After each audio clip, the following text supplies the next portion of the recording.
Oh, from New York, New York, you are listening to Extra Time. I am Andrew Wiebe with my partners in soccer. Three-man show today. Matt Doyle, David Goss. 1 month till decision day. It is September 21st. Doyle didn't like the mining.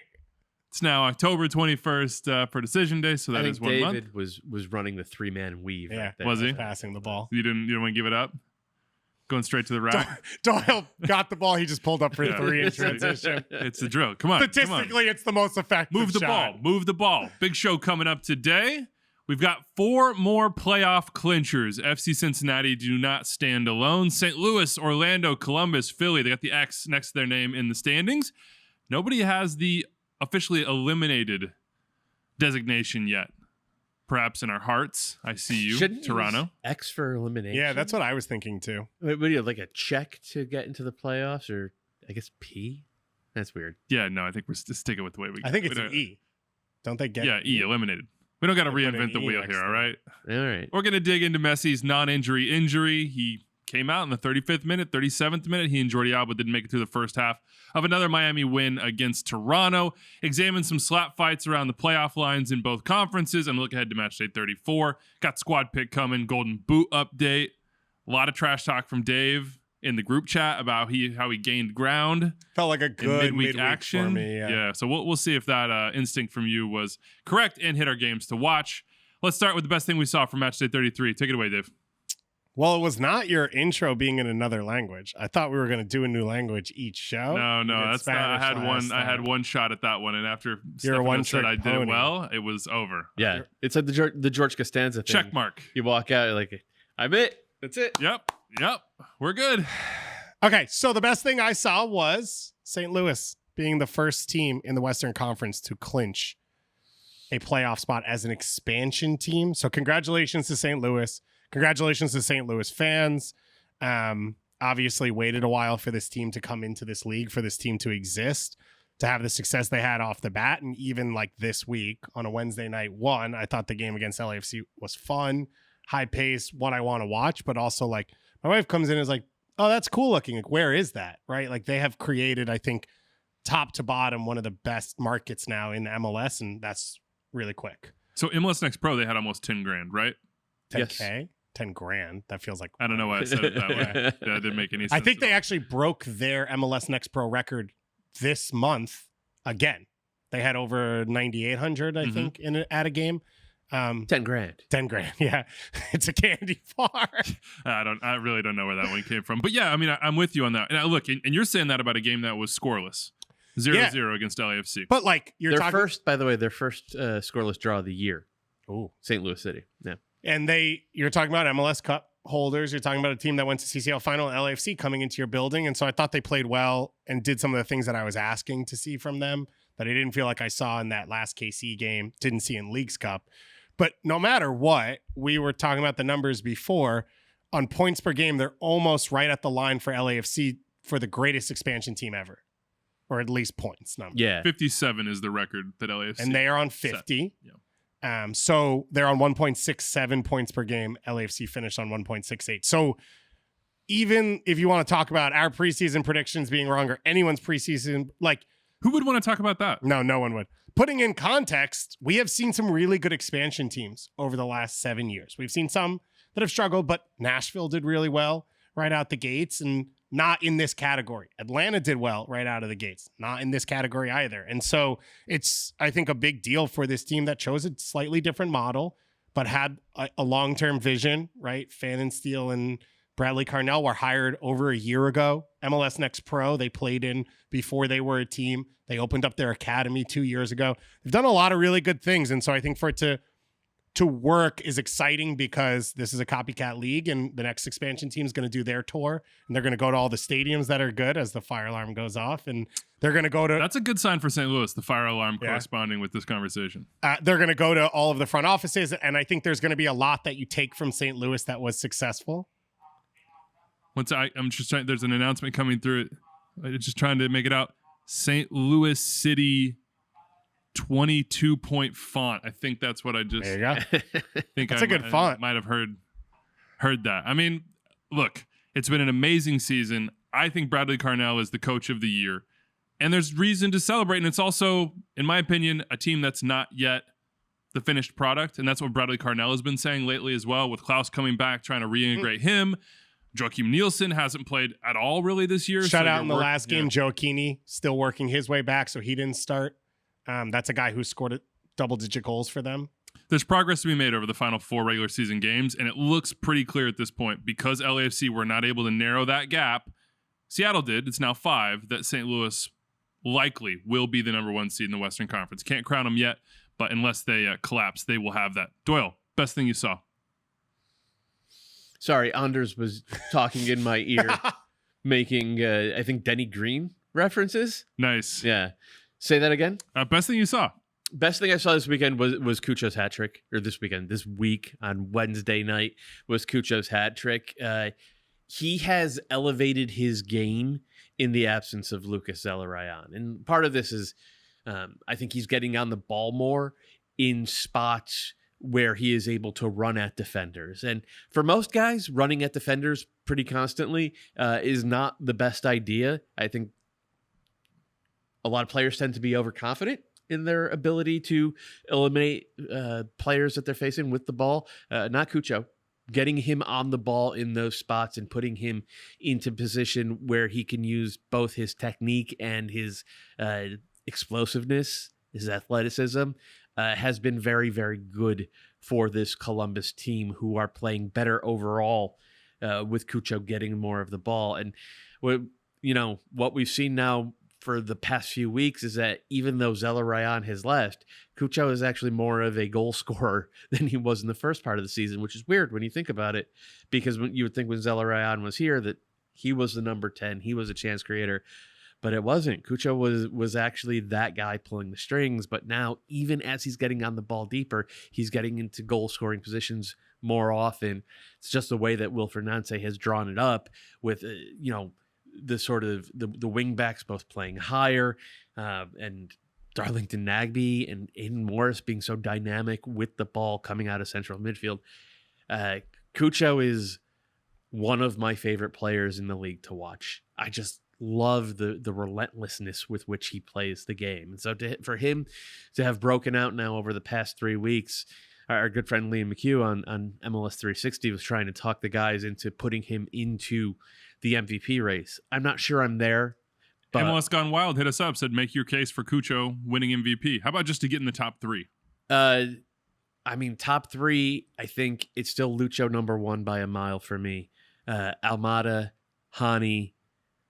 Yeah, you could put Lucho in that group, right? Roman Berkey as well, obviously. I think I would still probably have him number 2. I mean, just threw a shutout last night.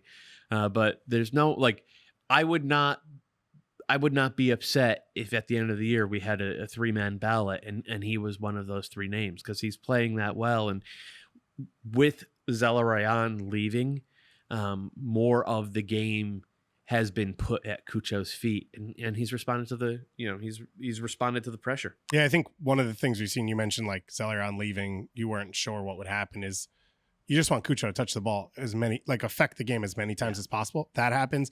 The other is because of Zelarayan, Cucho was pulling out wide to create. Yeah. And now, even though he picks it up deeper, it's more central. Yeah. So he's closer to goal in the end now than he was before, because he was pulling center backs and getting out of the way so Zelarayan could be a finisher.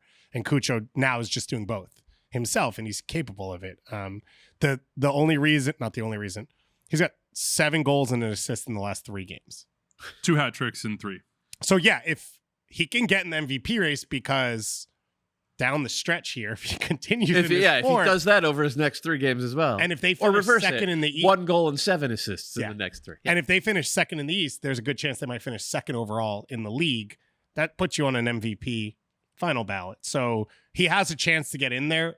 We're going to talk about it, I think, coming up. It's a bit of a low scoring year in general, and therefore there's a bunch of guys that if you get hot now, you could end up on top. By the way, with St. Louis getting that 0-0 last night, Columbus are the last team left in MLS without a scoreless draw played this year. Credit Maxime Crépeau. I think it was his return to MLS. He played in Next Pro, but he didn't play. He had started the previous game. El Tráfico was the first. Whatever. I don't know. To go back to Cucho just real quick, if he does that, gets hot, goes crazy, has a heater, runs it up to, let's just say, like 20 goals. You're talking about a guy with probably in the range of 35 goals plus assists. He's got 13 goals now, right? Right. 13 goals now. It's not inconceivable that in 5 games he could do that. Obviously, he's done that in 3 games. And those games would be against Dallas on the road, currently a playoff team, Philly, at New England, at Atlanta, Montreal, all current playoff teams in the East. So he would be doing it and rising up the table against what you say the cream of the crop is. And we'll get into that more as we discuss the Crew and their playoff chances a little bit later in the show. But credit for Will Fernandes for creating the space, the runners, for Cucho to thrive. All of a sudden, it was Cucho that was making the Rossi runs, that was stretching the field. Now it's Rossi with Cucho in behind. He can play both those roles. It's been absolutely wonderful to watch. But up the lads, we need to talk about a proper striker. Best goals per 90. Billy Sharp, Baby Shark, all the songs, banging Hatties, smashing growlers on the field, hat trick for the Galaxy. LA come back from 3-1 deficit at halftime to Minnesota to win to keep their season alive. Billy Sharp has 6 goals in 245 minutes. He's averaging a goal per 40 minutes. He's making it look like a beer league, and he's chugging beers afterwards. His Twitter bio says, "I'm just that fat lad from Sheffield." All caps, fat lad from Sheffield. He is a powerhouse. He is a cultural icon. I need more Billy Sharps. I don't think he can be replicated, but he is amazing. What do you think he's doing today in LA? I heard they have the day off, the Galaxy. What do you think Billy Sharp is doing? Probably hitting up a California pizza kitchen, getting some of the local cuisine. Maybe down, in the Hollywood, the real neighborhoods. Come on, man. He's a British Get the tourist. Hollywood side. Yeah. A little sunburn. Yeah. Yeah, He definitely. Is that Whiskey a Go-Go looking for an Oasis cover band or something like that? Whoa. Don't know more about Torn California jean than shorts. Is that a thing? Puka shell necklace. I don't know if that is. Torn but jean shorts is more of a Florida thing. It's more of a European they're thing. called jorts. That's true. I should have gone with the proper You're like nomenclature. the one who just talked, I think, know. last I was show Jord about wearing obsessed. your jorts. Yeah, you're right about that. Are you going to do the song? Billy Sharp, do do do do do do. Billy Sharp, do do do do do. He says he doesn't love it. There was apparently a song with the Blades, which is He's going to have to sing awesome that song nickname. for us so that we can. yeah. We're gonna get him on the show. We that we got to can get Billy learn it. Sharp on the show.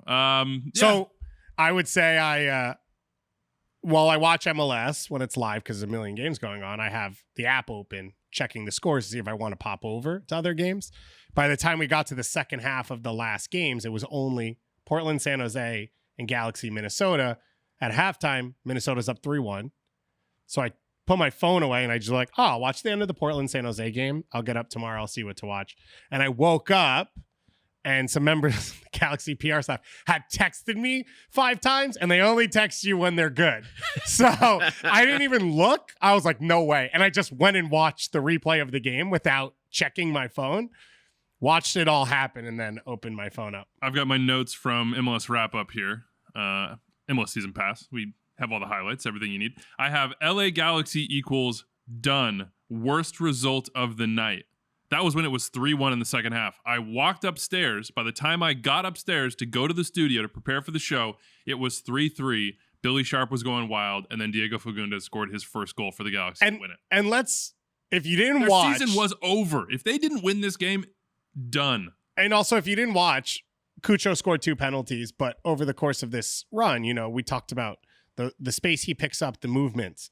Billy Sharp scored off a saved shot, a header, a second header off a free kick, and then Raheem Edwards, long touch that he pressed that got cleared off him that lands at Billy Sharp, who touches in with his first touch. So 3 accidental goals that he doesn't have to move for, and he ends up scoring. Billy Sharp's goal scoring heat map is just this table. Yeah. It's like in front of the goal, just stand in this spot, wait, be ready. He's a magician in the 6-yard box. In fairness, I tweeted the pictures. You saw the pictures. He was literally pouring beer out of a growler onto his face, not drinking it. I don't know if any of that liquid actually entered his throat. He was just pouring beer in his face after the game. The team was built around Chicharito. It's built around the guy who... This is the Champo Chicharito. Yeah, who makes his movements in the box. So I was like, we're not going to talk about the Galaxy. We don't have to talk about them being bad. I don't want to spend so long on them. And then they had one of the great comeback victories. Minnesota subbed off Reynoso at halftime. I wonder if they regret that decision. Possibly. Came home from the studio. Fire alarm was going off because the shrine was just all the candles burning. It's like a bonfire down there in my basement. All right, let's get to teams that clinch the teams that clinch the playoffs. Got a little too far into that bit. St. Louis City 0, LAFC 0, but because of results throughout the night, St. Louis clinch. Who played better? Which coach is happier? What do you think, Doyle? I think getting a point on the road in this game probably has Steve Cherundolo happier. They also were looking for a shutout. They haven't been playing great defensively for a while now. And I'm not sure they were great defensively in this one, but they were up for the fight. And that is something that LAFC have at times not looked like being over the past few months. I'm sure they're not ecstatic. I'm sure that they probably look at this as a missed opportunity because there were times where they seemed to be on the front foot and they were like they just couldn't find the final ball. But all things considered, like they still have a chance to win the Western Conference. It would have been better if they had gotten all three, but like they probably think, okay, job mostly done, 4 points from those two games. If we take care of business the rest of the way, we still have a chance to end up number one in the Western Conference. And that's probably good enough after this one. I watched Steve Cherundolo's press conference. He looked a little bit more pleased than sort of the picture you're painting right now. It seemed to me like he thought his game plan came off just the way he wanted it to. And there were rotations. Like you and I spent 25 minutes before this game talking about how Vela was maybe going to play false nine and drop in and how that would create space. He did at the hour mark, yeah, right? But they started out, and I think Steve Cherundolo just said, this is going to be a car crash. The intensity is going to be super high. The occasion, the urgency that St. Louis play with, I want to try to match it. So I'll put in players that are better in duels, let's say, in transition moments, and just try to isolate Bouanga and Oliveira on the outside backs. And it mostly worked. Oliveira hit a post. Bouanga probably should have scored or done better in a few situations. Then they brought on Vela. To me, this resembled a playoff game. Like if I was LAFC and I was going to St. Louis and I was kind of run down from the playoffs, or Vela wasn't 100%, and I just wanted to kind of blunt what St. Louis do best, and I didn't have my best as far as attacking goes, or I didn't want to risk it, that's how it felt to me. Sort of cagey, 1 or 2, maybe 3 opportunities. Who finishes, that team will win. Yeah. Soccer, goal scored, win. I sort of agree with you, except back to the point I was saying off the top, St. Louis, a few of games like this, they hadn't shown up. They hadn't been toe-to-toe. So like they were a better finish away from winning this game. And that wasn't the case when they played SKC on the road, which was a high-intensity game. It was not at all the case in Leagues Cup. It wasn't the case against Houston in their previous game. So I think for St. Louis, that's positive. That they were at that level, that they looked comfortable at that intensity. I thought in the first half, even though they pressed high and played aggressive, there was a level of patience in possession that I hadn't seen over the last few games. That a little bit of pause that they'd been missing. And then you get the other side, which is like, João Klaus defending a corner and it leads to an Adeniran shot 5 seconds later on the other side of the field because they can rip Chiellini apart in the open field if they get there. And so I think for St. Louis, they walk away saying what we do works. What we do, we can do at a high level. And Klaus is still getting comfortable. I think Leuven sort of has struggled to reach the level that he was at. And Gioacchini, I think, is massive for them to get him back in the team. The thing I would worry about the most for them is Watts had his soul taken by Bouanga. Now, part of that is, I think, sort of okay, which is as long as you get beat to Bouanga's left foot and you cut the angle tight enough, you'll live with it. Like, if Berkey gets beat from the angle that Bouanga takes some of these shots, you're going to be going home. That's just the reality of sports. You have to give something up. They didn't really let Bouanga come inside that much.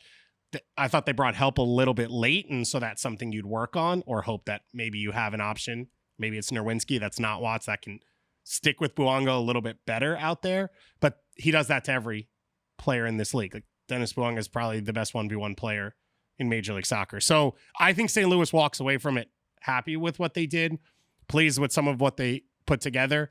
I go again for LAFC. I think Grepo in goal is massive. Like, some of the opportunities and spacing around inside the box were things that John McCarthy has given up over the last few weeks. That wasn't the case.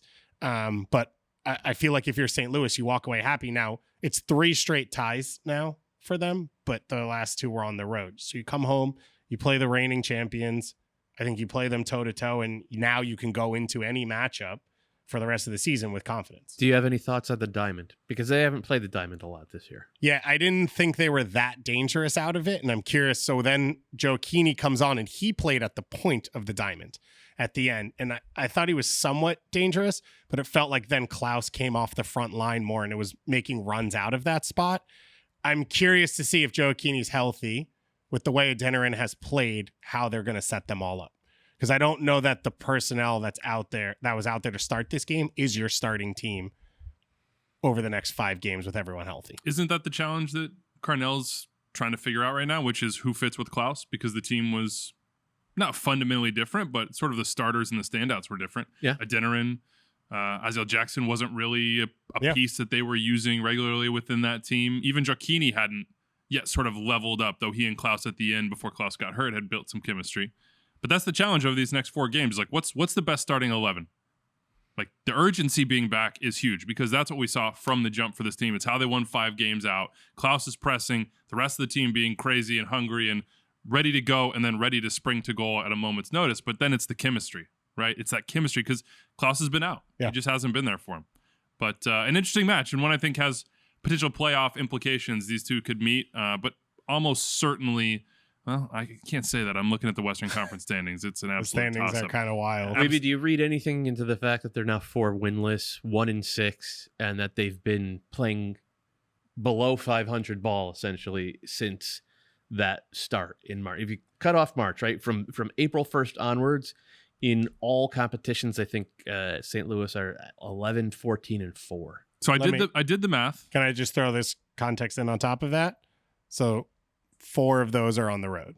So only 2 home games in the last 6, a win against Dallas and a draw against Which is LAFC. probably not an issue that they're going to have in the playoffs. Yeah. Like that. Right. That's the benefit of their 5-point start is, their 5-win start, I should say, is that now all of a sudden that's the cushion that they're using to, perhaps, it's not guaranteed, but to ensure home field advantage all the way through. They have a tough run in here. Their last 4 are at Minnesota. I mean, Minnesota is going to be desperate. Home against Sporting Kansas City, and Sporting KC were bad last night, but it's a rivalry game, and KC's going to be desperate. At Vancouver, Vancouver's been mostly excellent. Last night they got hammered by Houston, but you kind of give them a pass because it's their 5th of 7. Games, yeah, and then they host Seattle, who are second place right now on decision day. On decision day.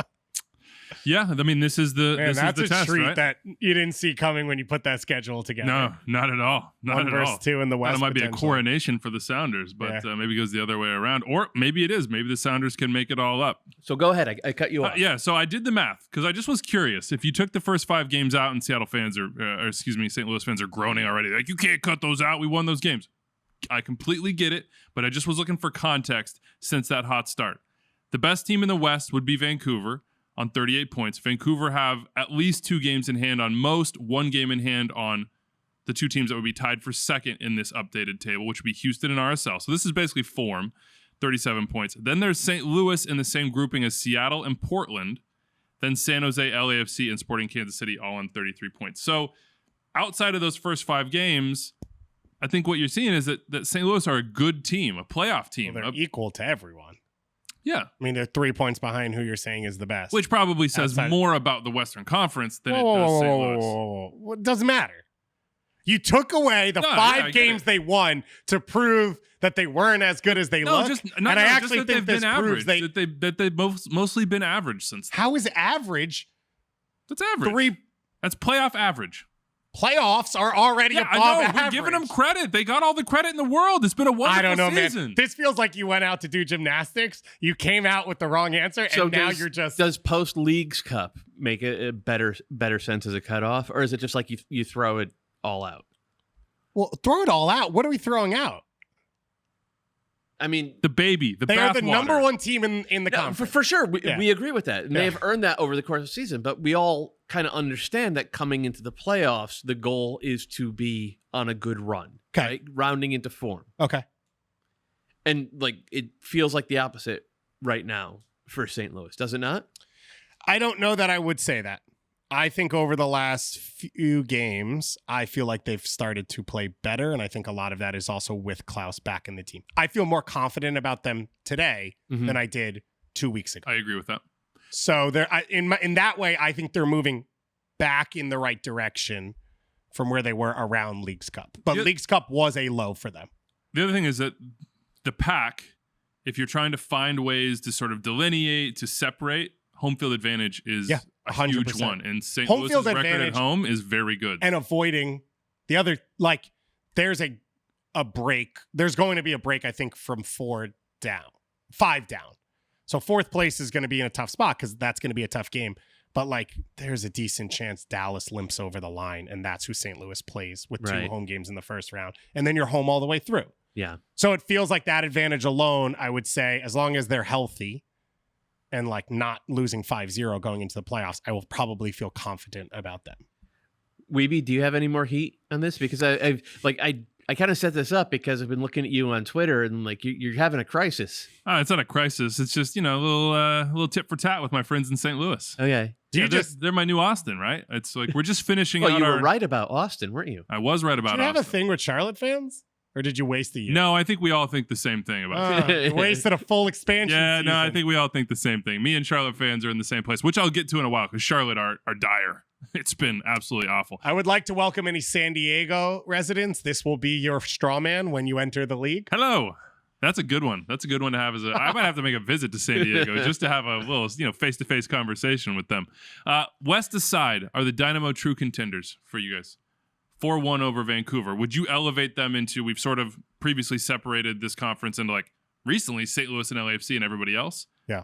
Would Houston jump into that Yes. very, very top tier? Right? There are 5 teams to me in the top tier. So before you list your 5, let's just list what Houston has done. They've qualified for the U.S. Open Cup final, and now they might end up playing a Messi-less Inter Miami team. Like that would be a hell of an upset. They were, I thought, good in the Leagues Cup. Now the offense was not clicking, but like they were good with the ball. They were tough to beat, and they've been that for most of the year, even against very good teams. They have, I think you just said they were second best team in the Western Conference over the past 6 months. 5 wins, 2 draws in their last 7. 5 wins, 2 draws in their last 7. That's really good. They just played St. Louis last week, and we saw the good and the bad of Houston. The good was that they were a much better team, right? They were so good with the ball. They played clean, pretty soccer. I thought they generated a couple of very good chances. The bad is they just do not have multiple goal scorers. Not efficient. Not an efficient team in the final third, though it's weird to say that a night after they scored 4 goals. Ivan Franco making runs. Yeah, they leave the door open, and that's what happened when they played St. Louis. As Klaus was on the doorstep for a rebound, 88th minute, turned what could have been 2 or 3-0 at that point into 1-1. But the West is pretty soft. It all feels pretty wide open. And like in the Western Conference, absolutely, Houston are among, like they're a legitimate contender to make it to MLS Cup, provided that they stay healthy. They don't have a lot of wiggle room with health. The thing is, though, this Houston team makes it to MLS Cup. Virtually any Eastern Conference team they face in MLS Cup would be favorites. They'd be heavy favorites against this Houston side. The other thing is, often we've seen, and this is a new playoff format, so we don't 100% know what will happen, is an elite talent can carry you through tough moments, and they don't have that. Even taking away what Achi does. Like no, that? even take, and more specifically, a goal-scoring threat. Yes. And like that's one of the things we've always seen is, especially with LAFC at times last year, but like you can struggle, you will struggle. 2 years ago, NYCFC was a perfect example of it because they played beautiful ball for the most part. Then the playoffs come and it gets ugly at times. And it was the story was Tati Castellanos and Sean Johnson. And you had elite talent in those 2 match-winning spots, and they won matches for him, and NYCFC lifted MLS. Columbus Celeron winning did MLS it Cup. in 20. Yeah, we've seen Seattle do it. Atlanta with in their Joseph. years. Atlanta as well. Even Portland right? In Portland making their runs, it was Valeri got on a heater, Sebastian Blanco was on a heater, and there were moments that you struggled, and then they were able to get you out. Houston doesn't have one of those players to go to the inefficiency, the lack of a goal scorer. They don't have a guy like that, so they don't really have a margin for error. Do the Sounders? I guess not, but I don't think so. they've got guys who have experience having done it. Yeah. I think, I keep thinking that Raul Ruiz-Diaz is going to find it. Now, he's maybe further away from it than ever because he does appear to be, injured, at least for last night and maybe for the weeks to come.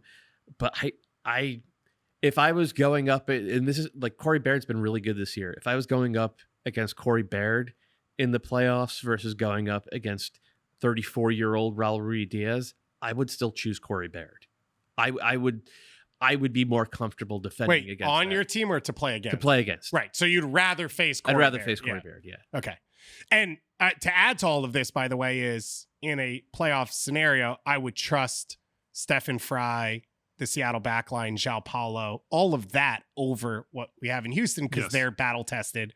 They've won because of the way they play. So it's again, Houston has a smaller margin for error, and you wouldn't take any of the attacking pieces over.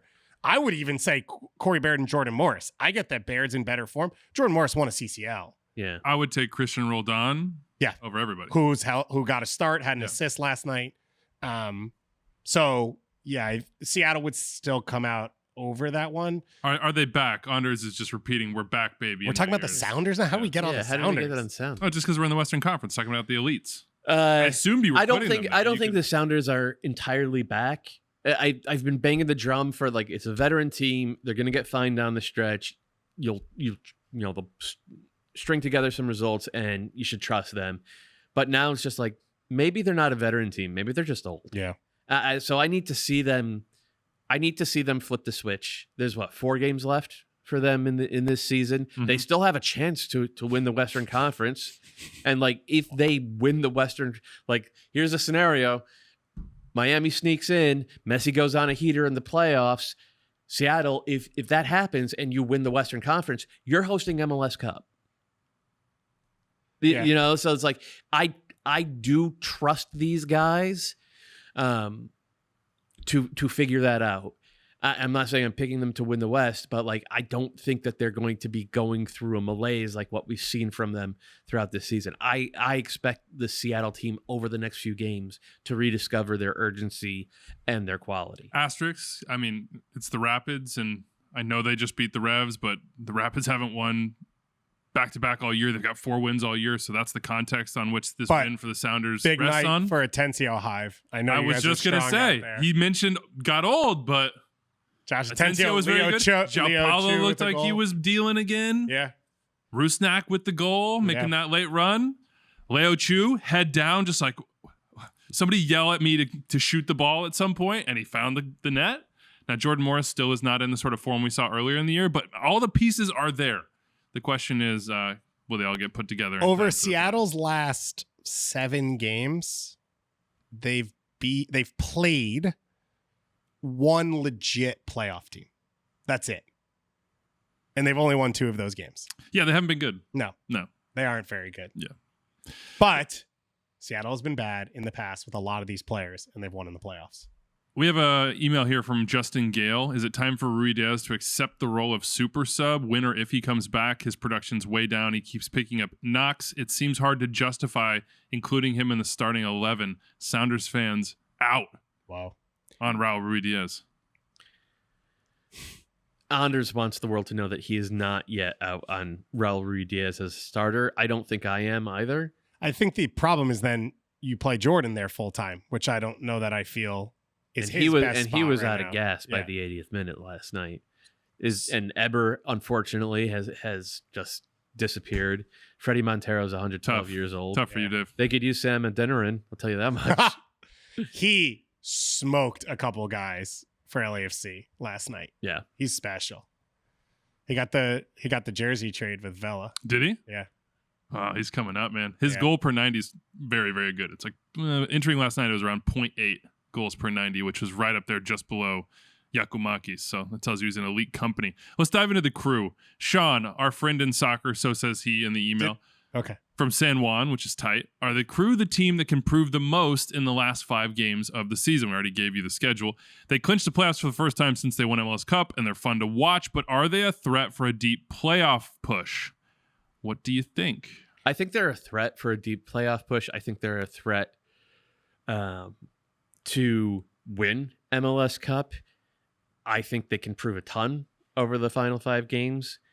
I cannot have them as a favorite for MLS Cup because the recipe for winning the playoffs is allowing very few chances and having high-end attacking quality, whether it's playmaker, forward, wingers, preferably all 3. And I think the crew check that second box, but just the nature of how they play, they leave themselves open. They give up goals, and teams that do that historically do not. I mean, the 2 best teams defensively they met in MLS Cup last year. Look at, NYCFC. We think of them as a possession team, and they were, but like I was saying, like they had moments in the 2021 playoffs when they're like, no, all right, this game's going against us. We're just going to be against them. We're going to press everything, be against the ball for a little bit. Sean will put out any fires. Chanel, Collins, James Sands was phenomenal. And I don't think that Columbus not only they don't have the personnel, they don't have that gene. So part of me is like, I would love to see them win it. Right. Trying to win every game 5-2. That would be amazing. But in a copycat league, you'd hope other teams would start to do that. But like even 2018 Atlanta, Tata Martino's Atlanta, they were a 4-3-3 throw caution to the wind attacking team throughout basically the entire regular season. By the time they got to the conference semifinals, they were 5-4-1 against the ball, counterattacking, 55% pass completion rate. So even the best attack, 2014 Galaxy played counterattack at home in MLS Cup against the Revs. It's just how it's done in tournament play. So if the crew do it, I'm not saying they're breaking entirely new ground, but it would tend against the tide of history. So I wonder if they are a team that the new format will help more, because I think there's less pressure to change the way you play in the first 3-game series because you have room margin for error. Also, I think Nancy being a weapon in his ability to make changes or adjust or find holes in an opposition, he's got more chance to do that over 3 games than 1 game. It also takes away the how we got smacked in the playoffs because we weren't really ready for the playoffs before we could wake up, which is something we've seen from teams in the past. We sort of saw it from Montreal last year, yet they got through Orlando, which they should have, but then in the second Philly game, 2020 would be a good example of that. It's like NYCFC had a playoff level that Montreal couldn't match. I think Columbus will have played 2 or 3 games by the time they get to that. And I wonder if this is a format that helps a team like that tweak and adjust to how do we fit into the playoffs before they're in single elimination. And it's like any mistake from Sean Zawatsky or Lou Odmondson. Yeah, that's a good one. Former New York. Whoa. Whoa. Yeah, whoa. Well, it's like 1940s Yankees here. Murderers Row. Any mistake from them eliminates you. Do you mean Malty Amundsen? Yeah. Okay, yeah. I thought everyone. That's got a little bit of early days MLB possibility to it. No, he played in the NBA. Malty. You're just making. I know, I'm just making stuff up. But if the crew can start it off at home, I mean, this goes back to home field advantage, like the way they dictate games. Yeah, they can win in 3 games. They can 100%. Win 2 games scoring 5 goals. That's realistic. In 1 game, it's a crapshoot, and you don't know. And if you're down 2-0, what happens? So I think that opens things up for them. Now you're already into the second round. You get a little bit of confidence. You can sort of understand what the level's like and go from there. Ahead of schedule, the crew, no doubt about that. Wilfred Nancy said this year they're just looking to get in the playoffs, get 13 or 14 wins. I think they're already at 14. Is Nancy going to be 3rd for Coach of the Year? Yeah, I think he's just sort of destined to be like he was last year. You think Olsen's over him?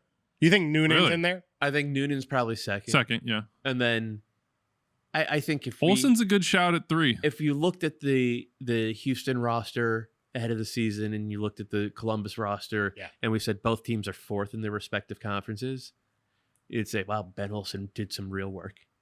And you would assume that they did some real work just parking the bus behind the ball. Right. But Houston's not as pretty as Columbus, but they're really pretty. And they're actually developing some players as well, which they've never really done.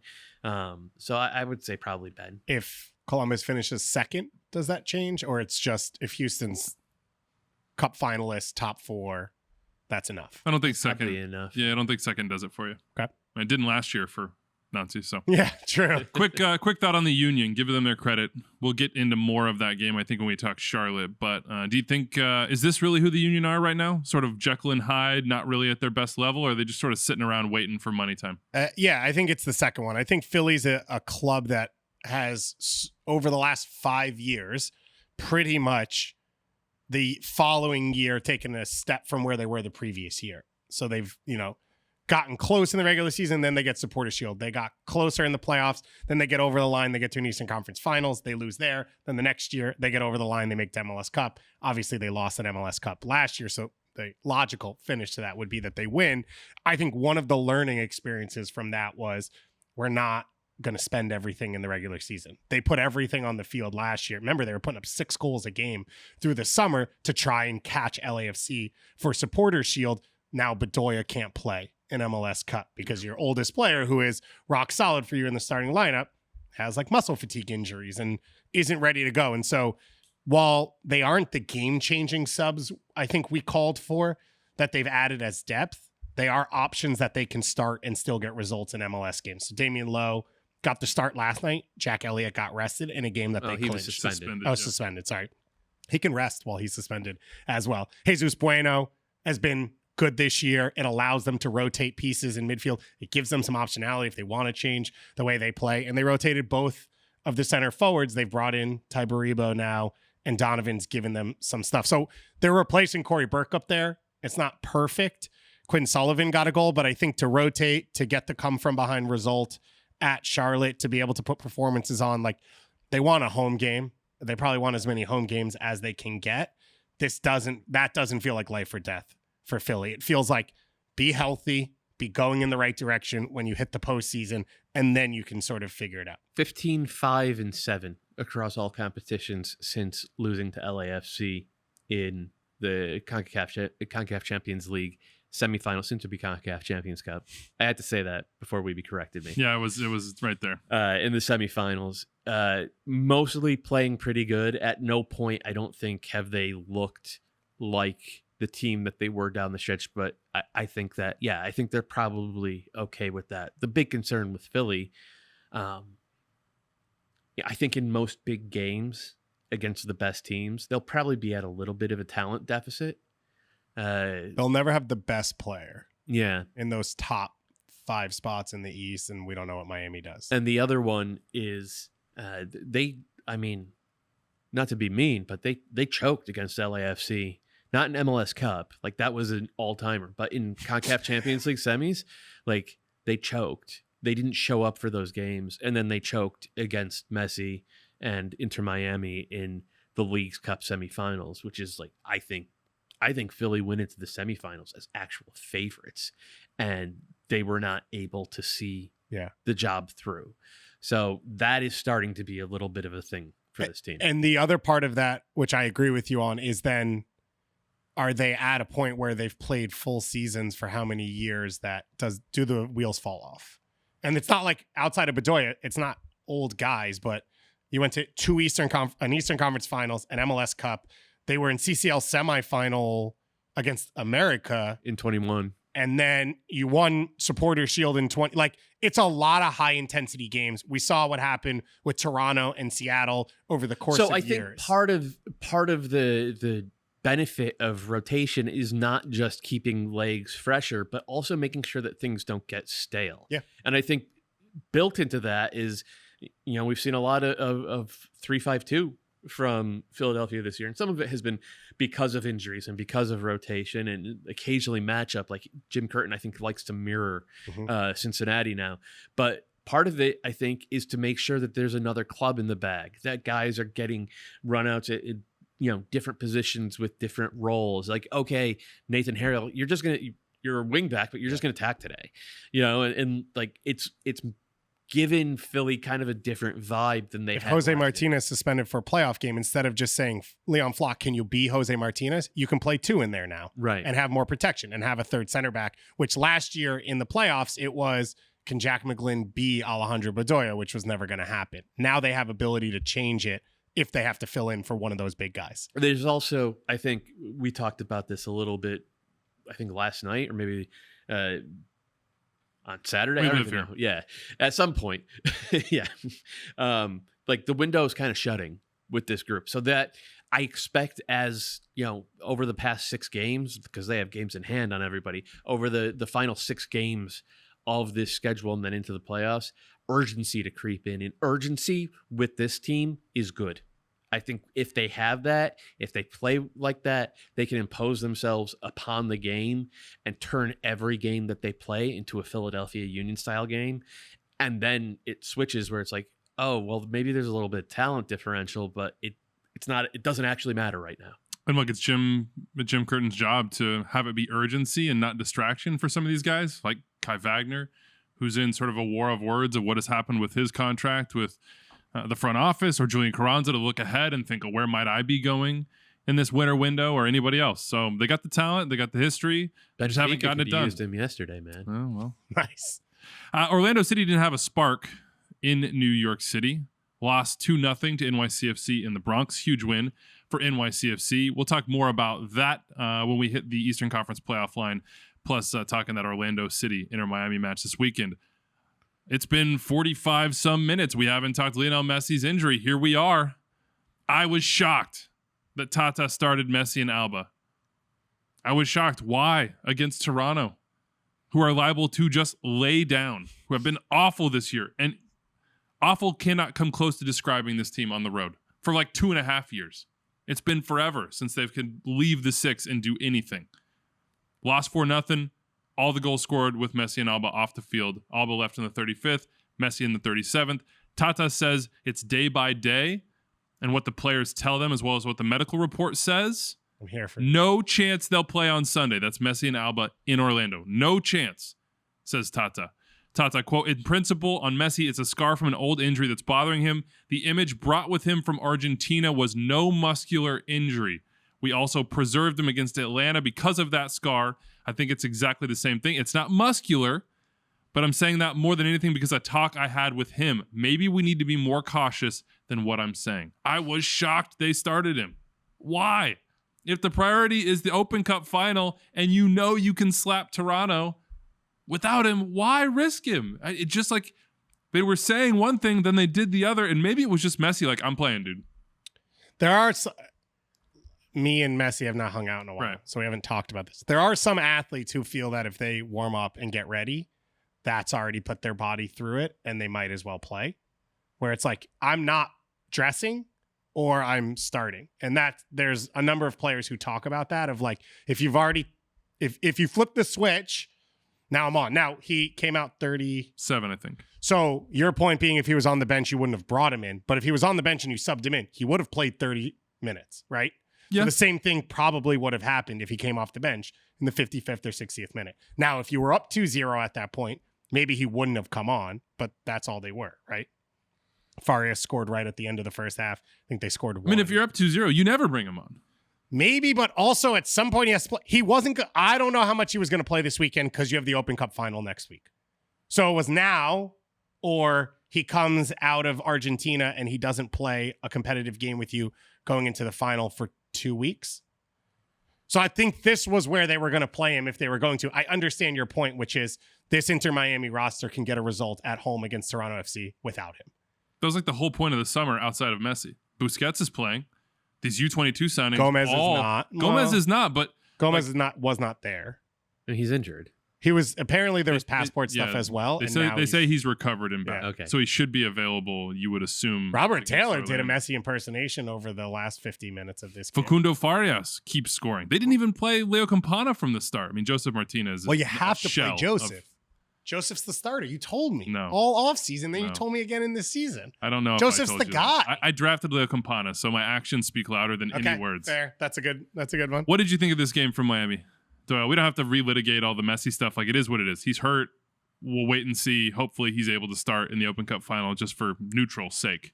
But the performance overall from Miami as they narrow the gap to 5 points in the East with games in hand on everybody.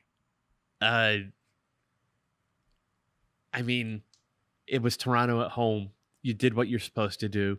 I think you got to give credit to the guys who took the field after Messi came off. They all played with energy and purpose, and that is not something we had seen from this Miami side prior to Messi's arrival. And there was a suspicion, I had it certainly, that it was because of Messi.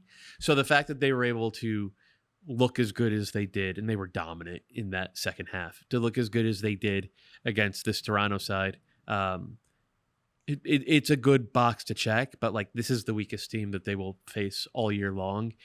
It'll be a much different story this weekend against Orlando City, and obviously it'll be a much different story next Wednesday against Houston in that Open Cup final. But like, it's a low bar. They exceeded it. I think they should feel good about it. You know, Benjamin Kramaski had a nice goal, and he did the Kramaski things in terms of just energy and smart running off the ball. And like, the rest of the team was structured in a way to take advantage of it. Farias is a real player. Dixon Arroyo looked good after not looking good at all this past weekend. Check those boxes. Well done. We have to move on because we have a bigger game this weekend. The only drawback was that outside of Chicago, every team in front of them picked up points. Now, not as many as they could have. Charlotte had a 2-goal lead, didn't hold it. Montreal had a 1-goal lead, didn't hold it. So, and DC as well, not able to beat Atlanta. So all those teams dropping points. Yeah, it's all positive. Yeah, for sure. But on the weekend, none of them picked up points. So, like, for Inter Miami, anytime one of those teams picks up points, it's worse for you. We're at the end game here. What is it? The final game? The end game? What did Garth Lagerway say? I'm not a Marvel guy. Yeah. No, Garth said it about the thing, and then you told me it was like a medieval thing. Oh, no, boy. This at the weekend, by the way, there were a bunch of draws. So they were still drop points, but they went from 7-point gap to 5-point gap. Let's just dive into the peloton of mediocrity that are the teams around them. Montreal, Jonathan Sirois, what are you doing? Yeah. What on earth are you at the edge of your 18-yard box at the end of stoppage time, challenging Dom Baji for a ball in the air that he's being defended on? It's just complete insanity. And this comes after drawing 0-0 to the Chicago Fire, who are basically crash dummies at this point. DC, I mean, that was not a bad result, but not a good one as they look to solidify 9th place. 1-1 draw against Atlanta. NYC are making a little progress here. At home, a 1-1 draw in I guess I just don't expect much of these teams. So yeah. There was a slightly rotated Atlanta team too. I just don't expect much. And rightfully so. NYCFC are the only team that look like they're starting to build any sort of momentum, even an inkling of it. Beating Orlando at home, positive. Chicago Fire, they're done, right? Yeah. They're just done. 1 goal scored in 6 games, 5 losses. Red card was just laying down on someone. They're done. Yeah. And I'll save the most sort of Charlotte it's pathetic what Charlotte is doing right now. 1 win in 13 games, 4 straight draws, and that sounds okay. You're like, oh, well, that's not too bad. 3 of those 4, the game-tying goal came in second half stoppage time. Yeah. I can't say his name. I tried to. Anybody have Zagare? Yeah. He was supposed to be a veteran you signed to help you see out games. He awkwardly football tackled. I love that his reaction dude was in to the look box. at the ref and then go like this. And He's like, bro, your foot's about 5 feet off the ground, has made complete lost the contact. ball. He didn't know where the ball was. He was looking around for the ball as he just turns around and throws himself through the legs of an attacker in the box in the 95th, 96th minute with a 2-1 lead. Yeah. It's frustrating. Nobody wants to make the playoffs. Miami should not even have this opportunity. Well, so we talked about this earlier today. Charlotte have given up 23 points from winning positions, have lost 23 points. That's first in MLS. It's 5 points more than the next playoff contending team. That's a crew on 18, I would assume.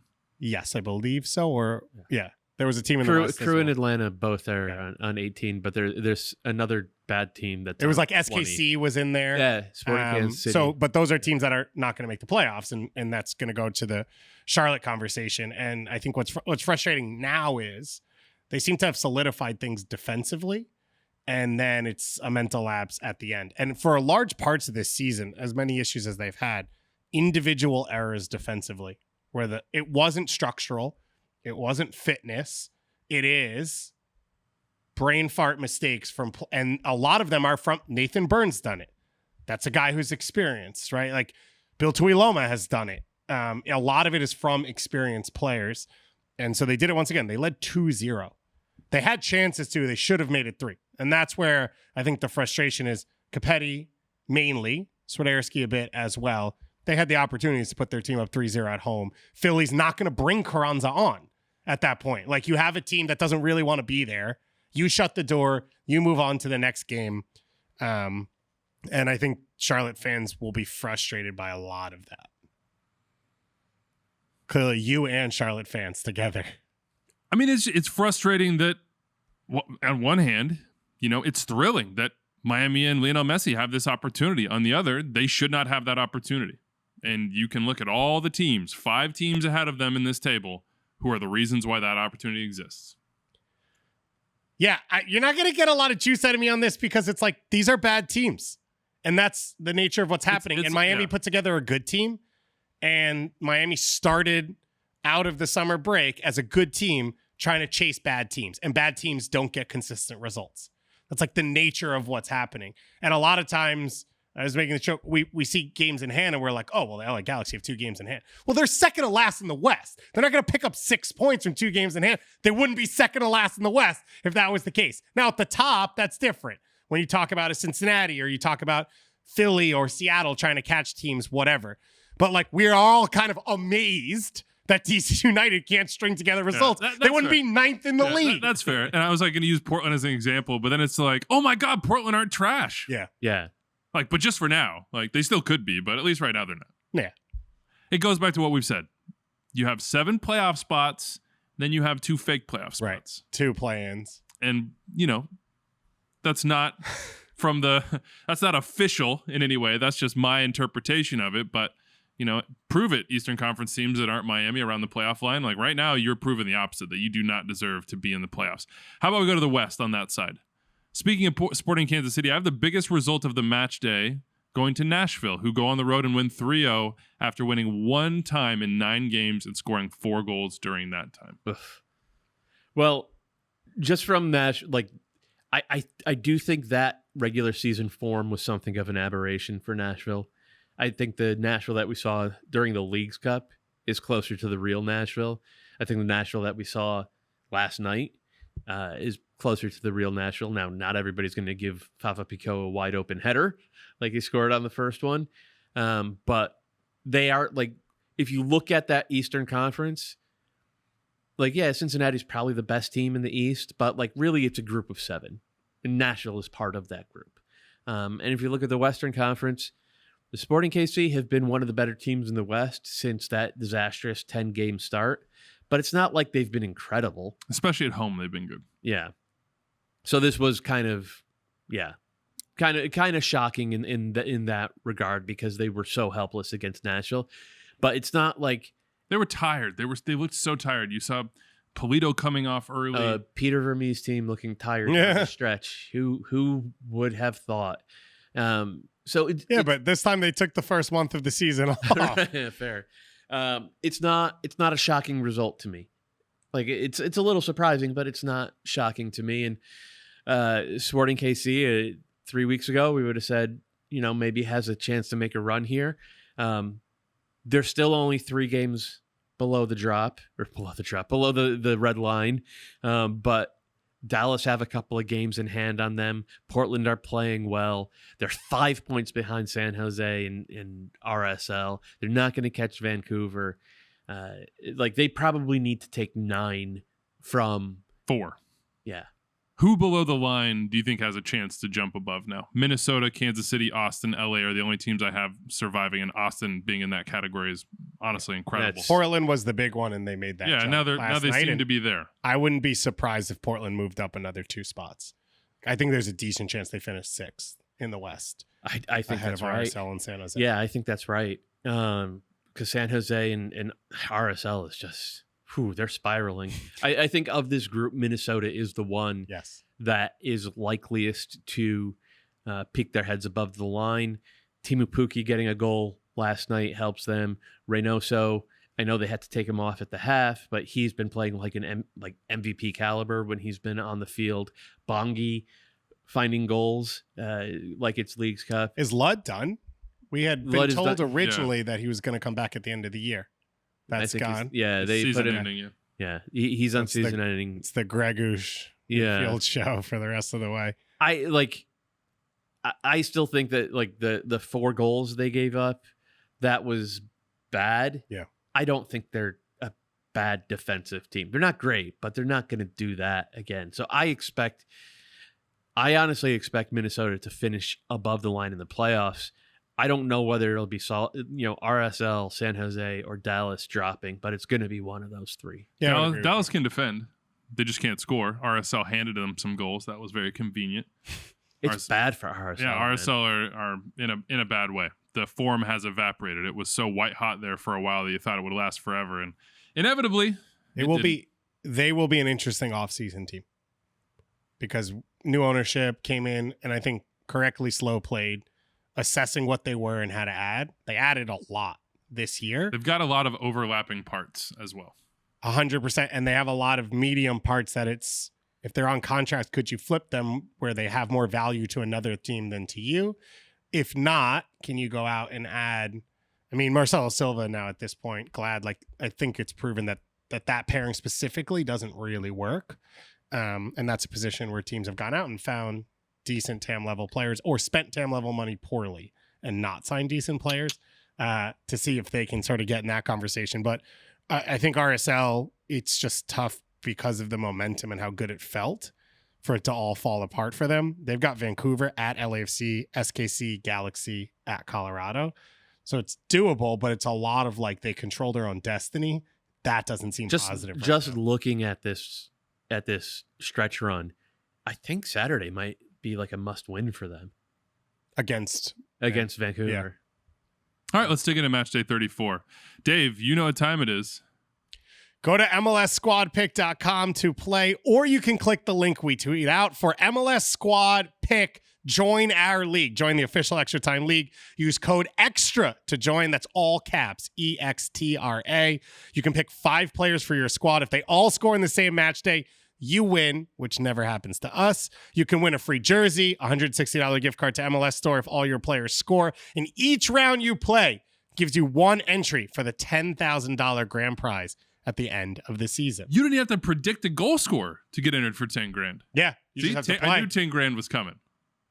Oh, I knew it was coming. You knew it was written in the script somewhere. The squad pick script was in my mind. You read the last page of the book. Yeah, exactly. Our picks skipped ahead. Our picks for Matchday 33 were as follows. Doyle, Cucho Hernandez. I guaranteed multiple goals for Cucho Hernandez. And your guarantee paid off.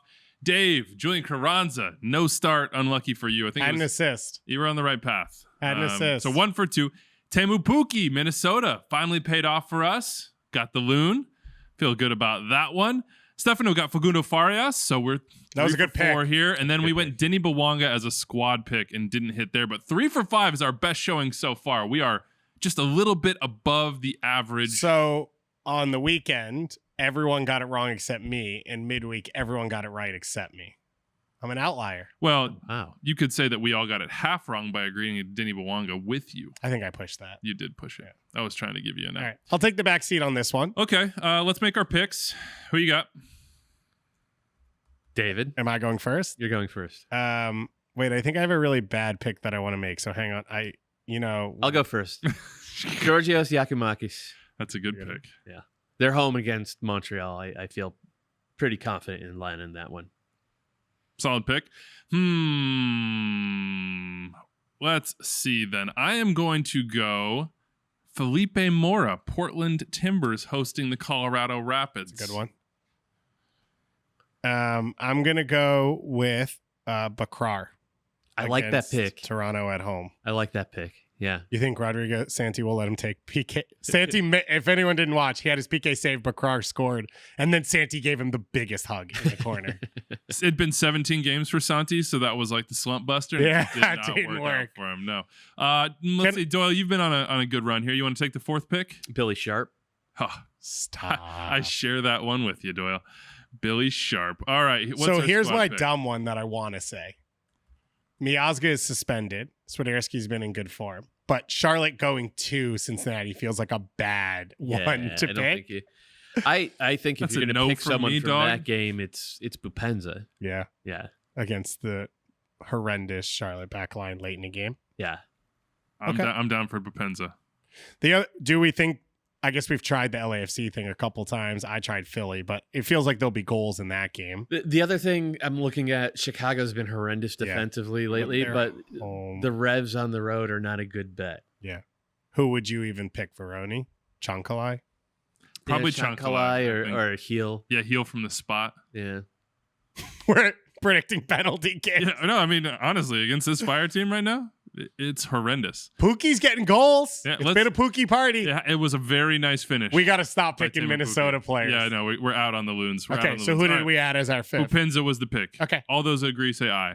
Aye. Aye. All right. That's 2 out of 3. You didn't say it. I But, said aye. oh, okay. I didn't catch you on that one. All right. Golden Boot draft update. Democracy dies in the darkness. The plot Get out of my thickens. face. Maybe. Tom and Kalen up to 83 goals and 49 assists. Got a couple goals from Denny Bawanga that we hadn't counted. A Brandon Vasquez goal. Hani Mukhtar back on the score sheet. To be clear, back to the democracy thing, when this finally happens, we're all going to check Anders' work. Because there was a lot of like, oh, what date do we start? Oh, this guy didn't score? Yeah, Oh, that was an own goal? That's a good point. There was a lot of that in the green room. We need an accountant to come in here and figure this out. Somebody to audit Anders' work. All right, David, 80 goals. The gap is 3. Oof. 42 assists. So I don't love that. You need to thought win. I was going to be the You need to assist win guy. outright. So that's tough. The Lewis Morgan and Derek Etienne zeros. All of are the killing Cucho you. goals I get, they get Rossi assists. So it puts me in a dangerous spot. I guess 72 goals for me, so I'm out of it. I'm purely Team Goss at this point. I just there's no way I can make up that distance. And then Doyle down here at 60. 1, 2, 3, Cancun. Yeah. Gone fishing. Yeah, playing a little golf. What do we think a lower Golden Boot winner total means? I was looking at the Golden Boot standings and just sort of thinking, Yeah. Hani on 15 and then sort of a pack in the 14 to double-digit range. I think since 2011, I think the only time the Golden Boot winner wasn't above 20 goals was when Tati won it in 21. And the COVID year, which was not a full season. Yeah. But if you prorate that season, Right. Diego Rossi would have ended up on 21, 22 goals. Tati had 19 in 2021.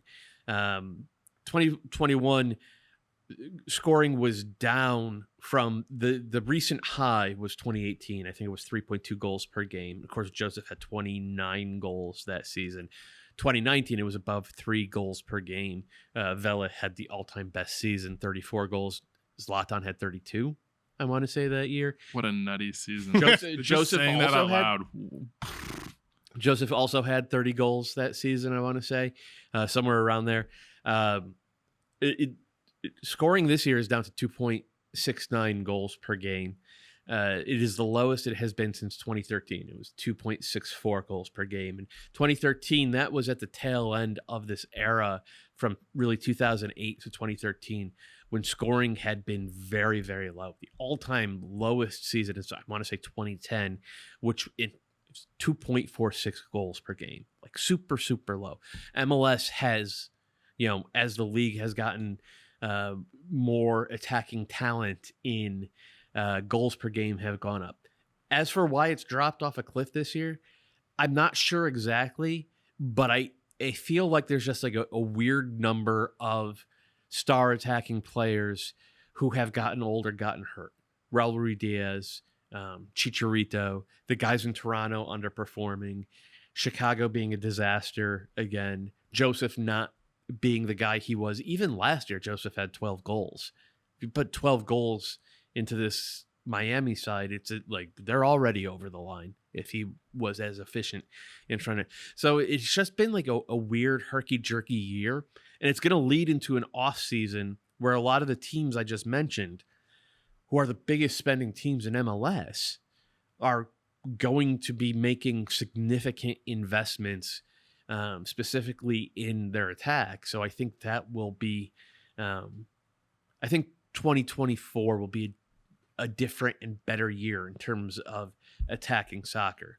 Can I just say one thing? Because I was thinking context when you were saying all that, and I was trying to think, okay, what other leagues around the world? Serie A had a lower goal scoring average per game last year, as did La Liga, than this current MLS season.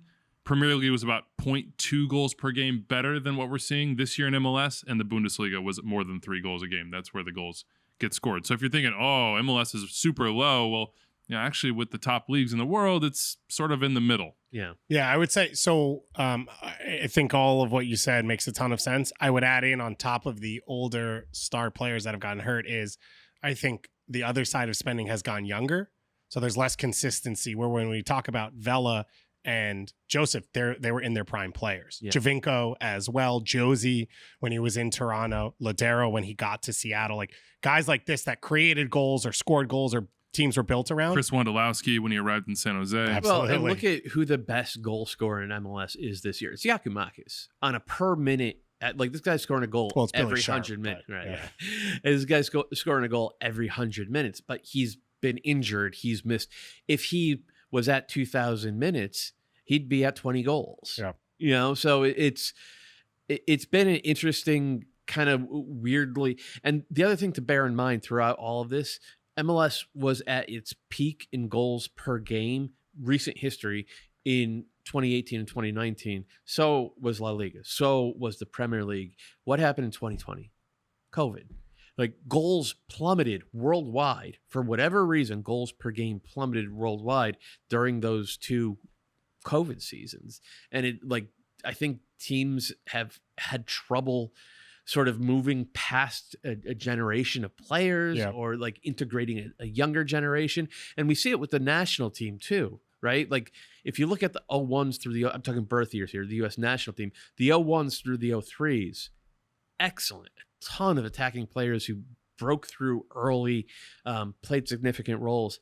If you look at the 05s or the 04s through the 06s, like no 06s have broken through yet. Granted, they're only 17 years old, but like, that's the age Christian Pulisic was. That's the age Gio Reyna was. Like, none of those guys have done that yet. The 05s, we have a bunch of central midfielders. There's no strikers. Daniel Edelman, Jack McGlynn. Yeah. And the 04s, there are 2, I think, world-class prospects that the U.S. have produced for the 04s. Both of them are goalkeepers. Like, none of the attacking. So I think missing those developmental COVID years, I think you're going to see a bunch of guys who hit their developmental curve a little bit later. And maybe that means MLS Next Pro. You probably watch half of them every week. Maybe it means Santi Morales, Javi Mo's little. There you go, right? But maybe it means the college draft is going to be a little bit richer in the next couple of years because of the weirdness imposed by those COVID years. Let's also add in, I think with sales, more money has come in to buy defenders and central midfielders and defensive midfielders because there's more money spread out outside of just the DP spots. And then the last thing I'd say for the Golden Boot specific is Joseph and Vela, Javinko, Bradley Wright Phillips, some of those years, their teams were dominant. And I think there was a lot of, we blew the doors off a team and I got another goal later where the Golden Boot team players we're talking about, a lot of their teams are not even top 3 in the conference, but they're not scoring a ton of goals. Cincinnati's not scoring a ton of goals this year. Hani Mukhtar was the lone goal scorer in 1-goal wins every time. Tati with NYCFC was similar. And so I think in terms of Golden Boot specific, when Vela won it in 19 and set all those records, Rossi had 16 goals. Like they were blowing the doors off teams. There was late goals out there that Vancouver doesn't really want to defend down 4-0 and Vela got a 5th. And that's not saying the numbers are soft because they're not. He was the best player in that moment in MLS history. And Joseph as well. you had a team in Atlanta that was dominant. And so I think there was goals in those teams that have not existed for specifically the Golden Boot winners over the last few years. Well, you look at the goals scored in the league, like Columbus, it's by committee. Yeah. 60 goals. St. Louis, 15 different goal scorers. Joe Klaus has been out most of the season, again, by committee. There's not that central player. Atlanta, 57. It's the same thing, really. I mean, Yakumakis is probably the best talent as far as scoring, but he hasn't been around, and yet they've still done that. And then these best teams have kind of been like, oh, okay, well, we need to actually have a better balance. Like Cincinnati was that team last year. Throw caution to the wind. This year, they're like, okay, we're adding the balance, and we don't have Brenner. Our relationships up top aren't the same. Yeah, it's a season of transition. Anything we want to hit before we get out of here? Maybe a game to watch real quick.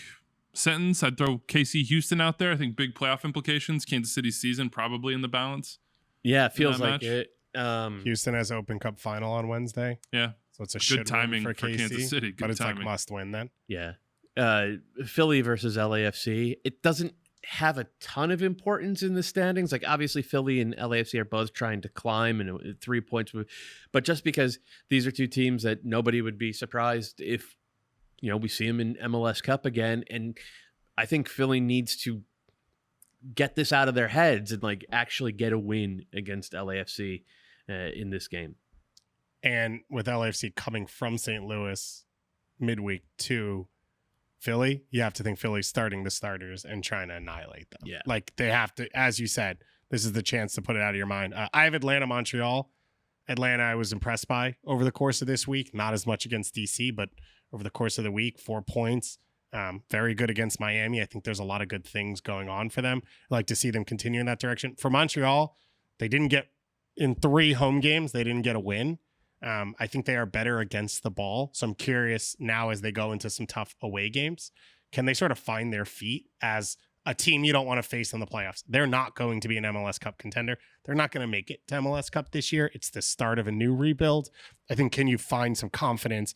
And who are the pieces? Bryce Duke was taken off at halftime of the last game. Opoku scored from a little bit of a deeper position. Mason Toy got a start kind of out of nowhere. Yeah, I'm already tempted. Kyoto came back into the team. Vilson's been good. Like there are a lot of options now.